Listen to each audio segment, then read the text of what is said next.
નસવાડી ખાતે આરએફઓ રાકેશભાઈનો ભાવભર્યો વિદાય સમારંભ.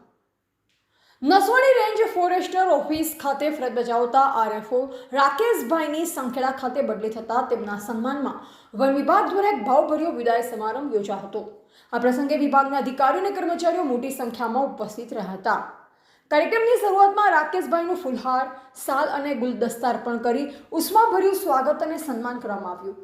સહકર્મચારીઓએ તેમના કાર્યકાળ દરમિયાન સંસ્મરણો વહેતા તેમની કાર્યનિષ્ઠા, પ્રામાણિકતા અને વન વિભાગ પ્રત્યેની પ્રતિબદ્ધતાની પ્રશંસા કરી. વક્તાઓએ જણાવ્યું કે રાકેશભાઈનો મૈત્રીપૂર્ણ અને સહકારભર્યો સ્વભાવ તેમને ઓફિસમાં સૌના પ્રિય બનાવતો હતો. તેમની બદલી તે વિભાગમાં ખાલીપો અનુભવાશે તેવી લાગણી પણ વ્યક્ત કરવામાં આવી. પોતાના સંબોધનમાં રાકેશભાઈ ભાવુક બન્યા. તેમણે જણાવ્યું કે નસવાડી ખાતેનો સમય તેમના માટે હંમેશા યાદગાર રહેશે અને સ્ટાફ તરફથી મળેલો પ્રેમ અને સહકાર બદલ તેઓ સૌના આભારી છે. સાથે તેમણે સંખેડા ખાતે નવી જવાબદારી પણ સમર્પિત ભાવથી નિભાવવાની પ્રતિબદ્ધતા વ્યક્ત કરી. આ રીતે લાગણીસભર વાતાવરણ વચ્ચે રાકેશભાઈનો વિદાય આપવામાં આવી હતી. રિપોર્ટર ચિરાગ ગુપ્તા, છોટાઉદેપુર, નસવાડી.